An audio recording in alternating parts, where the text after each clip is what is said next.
Black Adam. Black Adam, yes. Initial thoughts? The movie didn't suck, but it's also not good. Was I entertained all the way through it? Yeah.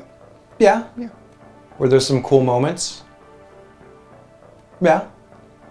Would I take it over any Marvel Phase 4 stuff? Absolutely. Definitely. That's a hard yes. So if that's our gauge, then yeah, it was great. Yeah, it was fun. Did what it needed to do.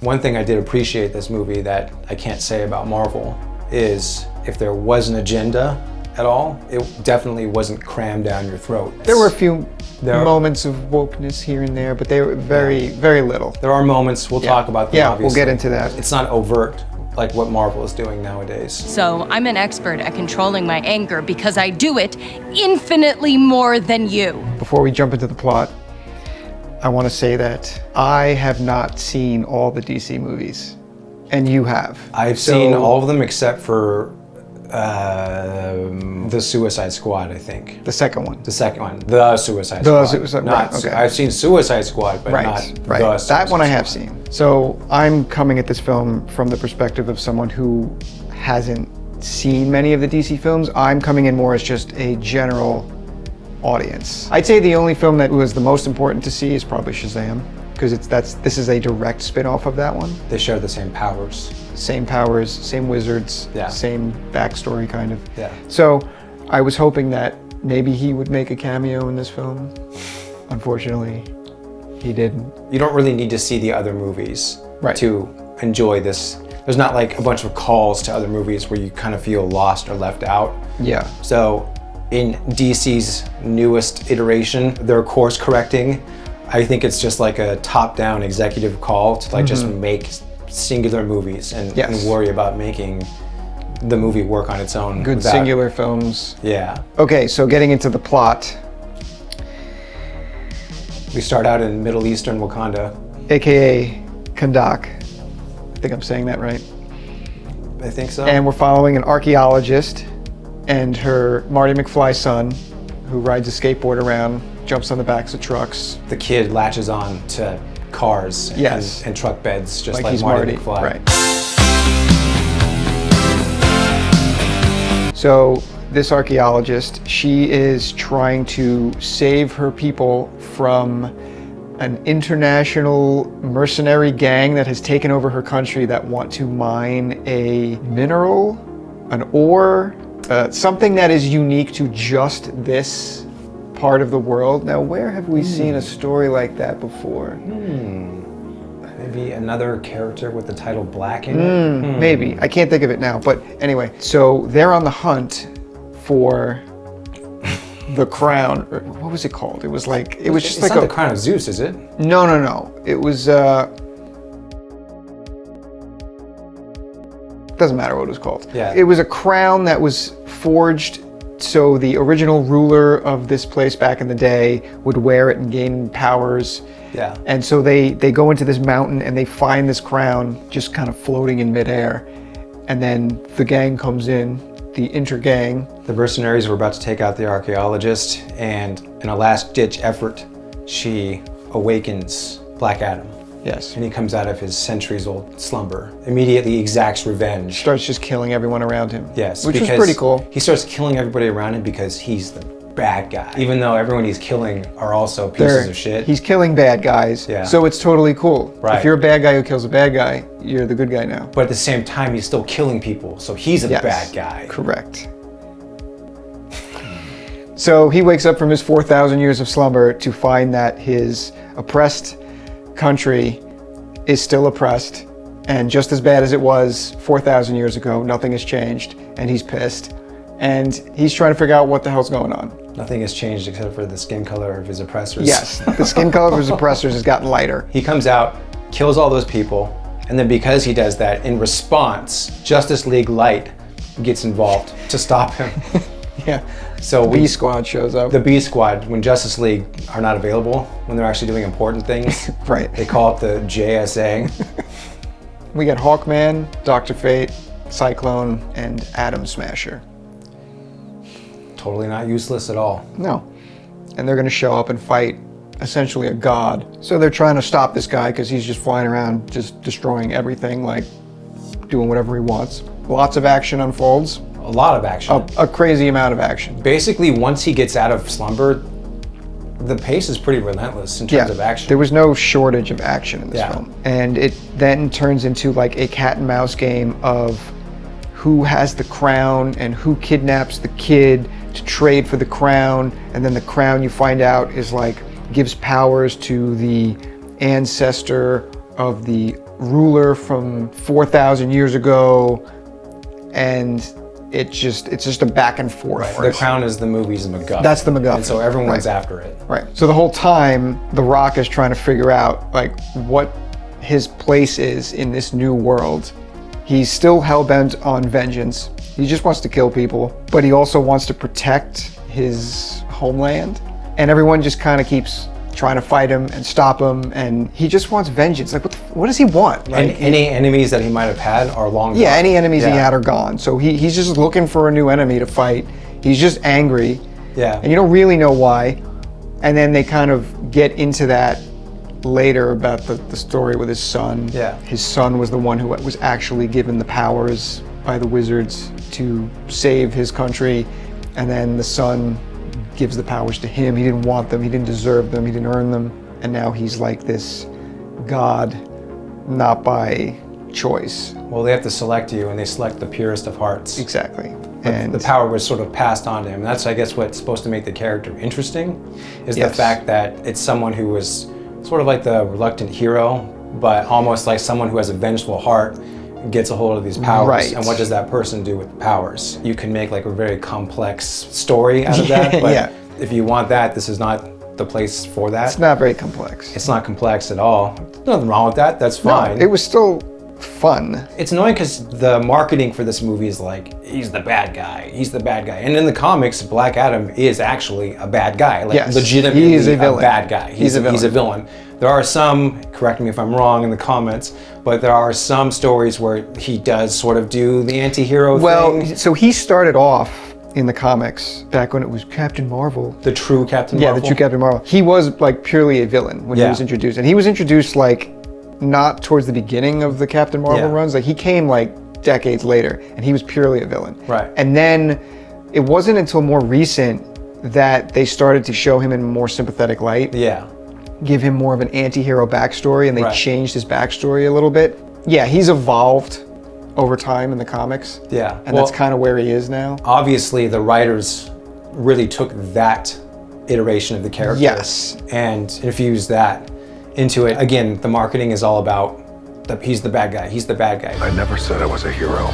Being so bad never felt so good, that kind of bullshit. That shit, yeah. But he's not really a bad person. If he awoken from his slumber and then no one was threatening him, shooting at him or anything, he probably wouldn't have killed anyone. Probably not. He would have walked out of there. He would have Kool-Aid manned out of the side of the mountain, because that's what he kept doing the whole movie. Yeah, the whole movie, he just walks through walls. Right. I mean, it's kind of funny. Yeah, it was funny. The first couple times it's funny, and then by it's the like, 8th time, you're like, okay, we get it. Like they changed his whole backstory too, about like how he got the powers like passed on to him from his son, whereas like in the original, it was like his nephew or something, correct me if I'm wrong, had the power, and then like he killed his nephew while he wasn't the superhero, and then like took the powers or something like that. That's much more interesting. Yeah, it's a little more interesting. To see a character like that now come into the DC universe would be cool, because he's essentially as powerful as Superman, pretty much, but he's purely evil. Having a guy like that around would be a little more interesting, because now it's like, okay, so if he's an anti-hero who just cares about protecting Kahndaq, where does that leave him going forward in the series? Yeah. Because he's supposed to be a rival to Shazam, but they didn't really structure him in a way for that to be a thing now. He knows nothing about Shazam. He knows nothing about Shazam, and Shazam is like off in wherever he is, America, just doing his thing with his friends. Like, there's no reason for him to go over there But he might, like, in a subsequent film, find out about him and be like, oh, we got the same powers. That is what they're going to do. Right. It's going to be an easy fix for them to introduce him. It's annoying because there was an opportunity to do that in this. Yes. But they didn't take it. Right. So now, however they have them meet, whenever that is, it's just going to be this sort of awkward shoehorning. Yeah, ultimately I didn't mind them making him like an anti-hero, because it is hard to make like a compelling villain your main character and have the audience with them. Like, that's really hard to do, I think. I mean, it might be hard to do just in the sense that it's not conventional. Right, but you still should try. That's what I'm saying. I'm so sick and tired of movies. They've been doing this since the earliest example that I can think of is when Mel Gibson made Payback. I think the tagline was "Get ready to root for the bad guy." Right, and the bad guy. The bad guy. Yeah. It comes out, and is Mel Gibson's character scummy in that movie? Yeah. Does he hang out with a bunch of scumbags? Yeah, but he's still a guy who's got like a code, and he's still a guy that like the people that he's up against are worse than he is. So he, in a sense, is a good guy, and it's easier for the audience to follow. I think that there is a way to actually make something where you can follow a legitimate piece of shit all the way through. Goddamn right. I just wish that people had the balls to actually try that for once, but they just sort of skirt that, soft pedal it. Everyone that he kills. Just so happens every single person he all of kills them are is a bad guys. guy. Yeah. Right. And it's also this weird thing where it's like, oh yeah, he's the bad guy, but there's also this thing where, as an audience member, when you're watching it, you know that the people that are going after him are bad guys. And so it's this cathartic thing. Yeah. It's not like we're like, oh man, he shouldn't be doing that. Every time he kills someone, we're like, yeah! Yeah, unless you're Carter Hall, Hawkman, who's like, bro, you can't kill people, what are you doing? Heroes don't kill people. Well, I do. That guy ends up being so annoying. It's like, just let him do his shit. Let him protect his country. Yeah. Like, he's doing just fine, but because they're under the wing of Amanda Waller, who pops up, who's like... Who's a scumbag in her own right. Who's a scumbag in her own right. And she's like, no, you have to go there and stop him. And they're like, okay. He's constantly just, you can't do that. Don't do this. Don't do that. Yeah, okay, we get it. You don't want him killing people. There's that great moment with the archaeologist and her son. And he's like teaching the kid like to be violent. And the mom's like, don't teach him to be violent. And he's like, okay, well, where's his father? His father should be teaching him to be violent then. And she's like, no, his father can't, his father's dead. And he's like, well, why don't you teach him to be violent? And it's like they go back and forth, and it's like, those little moments were good for the character. Yeah. Because, yeah, that's how he would be. He's from a time, he's from thousands of years ago where, like, human life wasn't valued the same way it is today. So he's like, no, just kill him, who cares? The fact that Hawkman takes that point of view of, don't kill anyone, that's wrong. I mean, obviously, that's a good point of view to have. That's Superman's code, unless you count Man of Steel. I was okay with that. Yeah, I mean, that being said though, the way they presented Black Adam, Hawkman's acting the way he does, he just comes across as super annoying and ineffective. He does, yeah. They wanted the audience to be like with Hawkman on this, like, oh yeah, he shouldn't be doing that, he can't be doing that. But you're watching, you're like, hell yeah. Yeah, you're squarely with Black Adam. Yeah. Because he's killing bad guys. Yeah, it's like the Punisher. And everyone's okay with that. Nobody has a problem when your like dusty hero is killing bad guys. Yeah. It's justified. When the JSA show up, they're just like, oh, here comes Mom. JSA leaving their mansion, Professor Xavier's... The Professor Xavier's School for Gifted Mutants or whatever. Like the whole, like the basketball court opens up and the X-Jet comes out. What the fuck? I was waiting for like the basketball to be rolling across when it opened up, like from the X-Men. This makes me think, like, obviously when you watch Zack Snyder's Justice League and you see Darkseid in that, if you're just an average moviegoer and don't know shit about comic books, you would think like, oh my god, that's like Thanos, that's Thanos. But no, actually in the comics, Darkseid came out first, and Thanos is sort of the Marvel copy of that. But because cinematically, Marvel's been kicking ass for a lot longer, introducing these characters first, now it feels like Darkseid is the imitation. A lot of these characters from DC came first. Well, that's what I'm saying. I don't know if the whole JSA having that mansion with the underground thing, with the jet coming out, they might have been X-Men. First. Who knows? I don't know. Maybe. But do you know? Because I'm so familiar with the movies, it just felt like a rip-off of Fox X-Men movies. And that's unfortunate if you're in the position of like, oh yeah, we're just going to be faithful to the comics, and then you look at the comics and you're like, oh shit, like X-Men did this. And it's like, now, do you stay true to the comic? Or do you change it so you're not copying them, but you're not being true to your comic? Luckily, Hollywood has no shame, and they don't care about they copying. Don't care. No, not at all. We're gonna have the scene. They're gonna think about X-Men. Right. That's good. Who cares, right?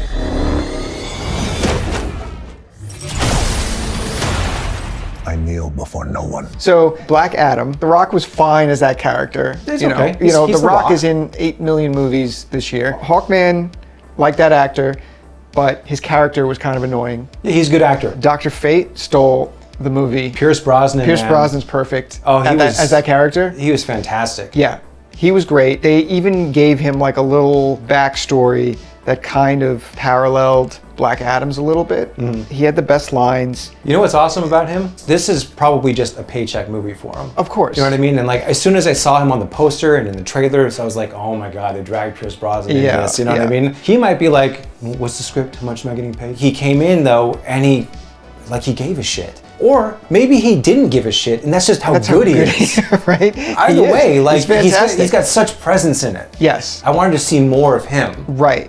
And that relationship he has with Hawkman, even though they don't really get into it. You can tell they have like a history. They do play off each other well. They do. Because Hawkman is kind of like that kind of scolding, annoying leader, and Dr. Fate's kind of like more laid back. Be prepared. The other members of the JSA, I had to look up their names to remember them. Cyclone and Atom Smasher. Okay, yeah, I get that. Like, they're probably important characters in the JSA, but as your average moviegoer, I haven't read that many JSA comics. Like, I really don't know who they are, and they didn't really touch on their backstories at all. You get like a little insight. Like, there's like a mention of like Atom Smasher. It's like, oh, I got this suit from my uncle Al or whatever. And it's like, yeah, I guess I'm supposed to know that his Uncle Al was the original Atom Smasher or something like that. They had that scene where the Fonz is his grandfather. Yes. The Fonz is now part of the DC cinematic universe. DCEU or whatever it's called. So now when he was a younger superhero, he was the Fonz. He looked like the Fonz. The Fonz. Yeah, that'll be fun to make. Stupid. That's so fucking stupid. This just goes back to what I was saying earlier about Marvel, DC, which one came first, whatever. Yeah. For all we know, Atom Smasher, and some nerd in the comments is gonna be like, well, actually, Atom Smasher came out in 1968, and then Ant-Man came out. Atom Smasher might have been the first one, right? And Ant-Man might have copied him, but it just comes across as like this weak ass copy. But you also have to consider that like the movies and the comics, they're not the same thing. Like, yeah, they've completely deviated in every regard on both sides. So you just have to be able to separate the two. No, that's fine. That's fine. I can do that, but a lot of people can't. You still can't help thinking, oh, it was cool in Ant-Man, so let's do our own. He got super big in Ant-Man, so now let's make our Atom Smasher do it. We've seen it before, but to stay true to your character, whether he came first or not, they're gonna do it. That's not necessarily a criticism that I'm giving it. It's just like an unfortunate reality that I'm bringing. Yes, it sucks for the filmmakers that have to then go in and use stories and characters that have already been used in Marvel movies. They're like, oh shit, well, okay, what do we do? Well, we gotta like make our money too, so. Well, I mean, DC already sort of has the image, cinematically, they already have the image that they're just trying to play catch up with Marvel. Yes. And so this just adds to that. Atom Smasher and Cyclone Girl, even though they didn't really do much, they weren't bad. They're just kind of there. Yeah, they were just kind of secondary characters. And they gave enough information communicating with each other that sort of hinted at a backstory. Yeah. I don't need to see a backstory for every single character that gets introduced. No. That's one good thing I can say about the movie, is they did a decent job balancing all the different superheroes in the movie. Yes, you do get a sense of like, okay, everybody's there, everybody's playing their part. Right, they all function. How effective they were is... No, that's debatable. That's debatable. To tell you I'm excited is an understatement. I cannot wait to introduce the JSA to the world.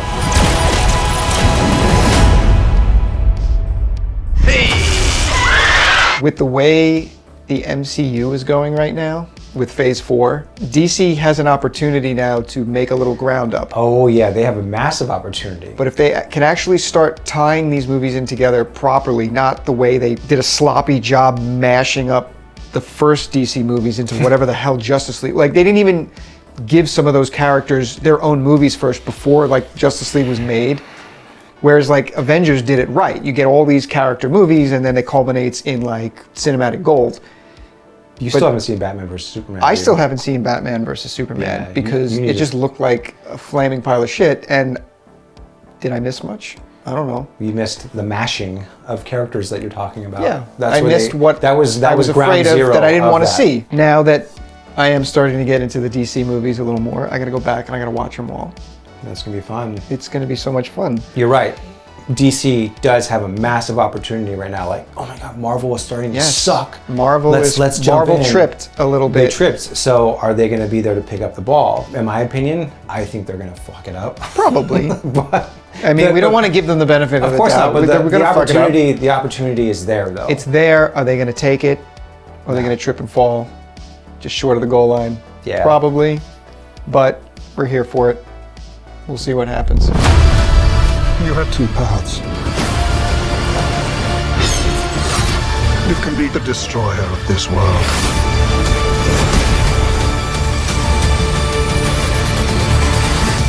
Or you can be its savior. All right, so besides the characters, which were decent. Yeah, we're sort of talking about this relatively positively. Yeah, positively. Like, there were some things wrong with this movie as well. Like, there were a lot of things wrong that kept it around a okay movie level. Inconsistencies, the plot was kind of like, fucking, it was basic, but it was kind of like, it just meandered in weird ways. They introduced things in this story and then gave no payoff for them, like the mineral or ore, metal, whatever it is, Eternium. You find out fairly early in the film that kind of like kryptonite, it can hurt him. Yeah, vibranium. Eternium. Eternium. And then they proceed to not use that again. It shows up and it's like, oh shit, this hurts him. Can they weaponize this? Oh, Use it against my him? God, the Intergang's gonna weaponize this now. Or that, what was his name?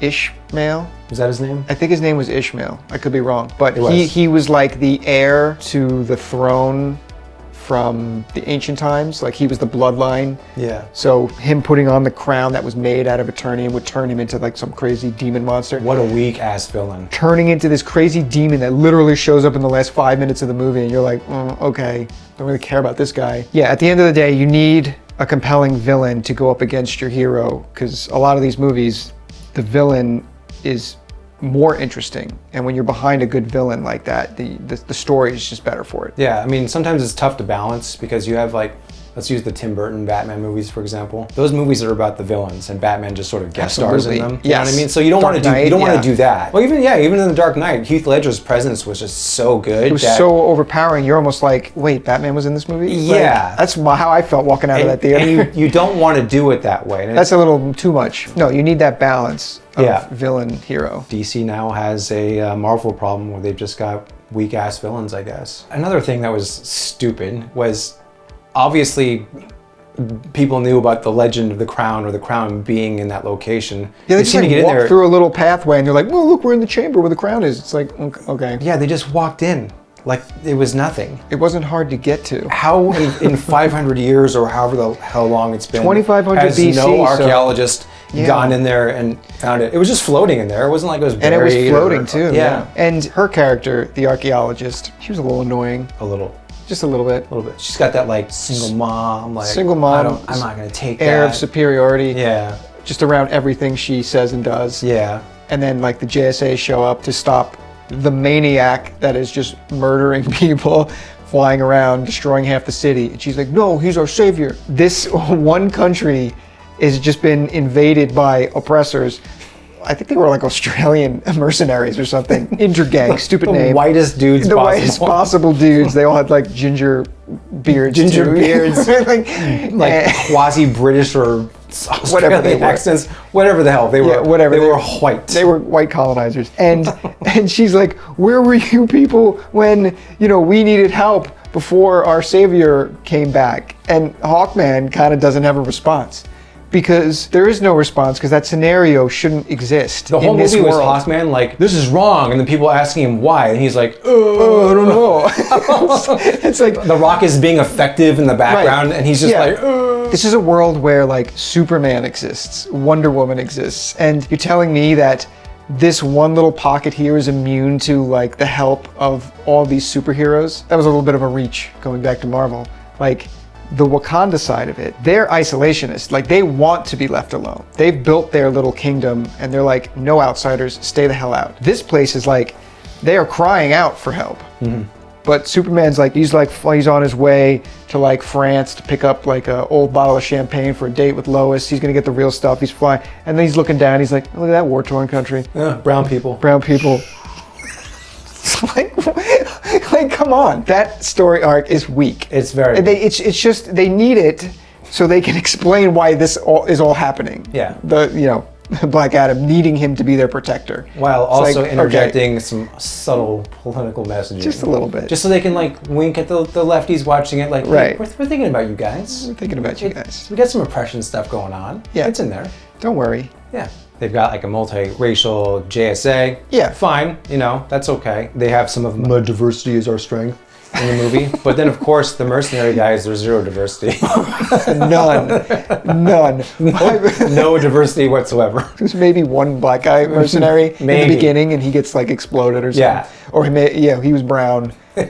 He was racially ambiguous. Racially ambiguous. Right. Only white people could be oppressors. That's it. That's it. Did he just catch a rocket? He got a rocket. All right, so ratings. This movie is just a solid meh. It's a solid 6 out of 10. Okay, I'd probably give it a 6.5. To hit the 7 level, which is, I think, very good. It was just missing a little something to make it very good. It was missing something to make it memorable. Memorable, that's memorable. the word, yeah. It's just, oh, okay, yeah. This is a decent way to waste 2 hours of my life. Sure, yeah. That's and fine. it's a good way if you want to like just give a clean intro to this character and then you're going to bring him into other films right now because then they had the little Superman cameo at the end. Oh yeah, we got to talk about your the Superman favorite cameo. Superman cameo because it had the again, I mean, this all goes to sort of the incoherent mess that the DCEU is. Like, first you have Man of Steel, you've got Hans Zimmer coming in there writing new music. Everyone was familiar musically with Superman with John Williams and that Superman theme, and I do believe that is the quintessential Superman theme, of course. But what Hans Zimmer did with Man of Steel, he did create a great score, a great theme to bring Superman into modern audiences, whatever. Great job. And then that sort of carried over, as bad as Batman vs. Superman is, and that movie is a piece of shit, but they carried over into Batman vs. Superman. The one thing that DC movies had over Marvel movies is sort of a musical vocabulary. All their movies sort of worked and sonically seemed like they fit together, whereas Marvel, they're all over the place.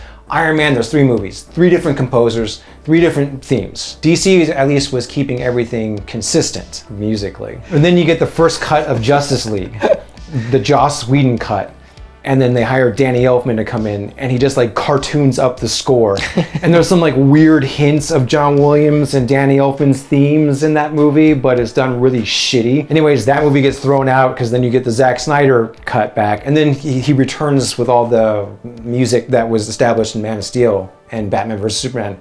Great. But then again, in this, it gets thrown out the window yet again, and we see Superman and the John Williams theme shows up. Right. I'm like, you guys fucking make up your mind. It was weird hearing it too. Even I noticed that, and I haven't seen all the DC movies. Yeah. Like, oh, that's weird, the John Williams theme. And I remember in the theater, you leaned over like, what the fuck is the John Williams theme doing? Like, it was just weird because you were just confused. We should talk. All right, and how about on the woke scale? What would you give it? Like we said earlier, there's definitely some injections. They have to use language like oppressors and colonizers. Did they say that, or am I getting that mixed up with Black Panther? Fuck, I don't know. If that's the sort of messaging that we get today, I'll take it because it's not overt and it's not down your throat, which I did greatly appreciate. So I don't know, I think I'd probably just give this movie, I'll give it 1 rainbow. Okay. Yeah, I'd probably be the same. Just 1. Yeah. It wasn't just like this indoctrination piece. Right. Which I appreciated. Yeah. I was entertained for at least 2 hours. It was definitely very entertaining. Yeah, and that's all you can ask for when you see something. So have you guys seen Black Adam? Let us know in the comments. Let us know if we got anything wrong. If you agree with us, if you disagree with us, let us know what you think. Yeah, nerds, be kind with the whole Marvel versus DC thing. Yeah, I don't know any of this that is going to nerd open shit. up Pandora's box of DC versus Marvel. I just don't care.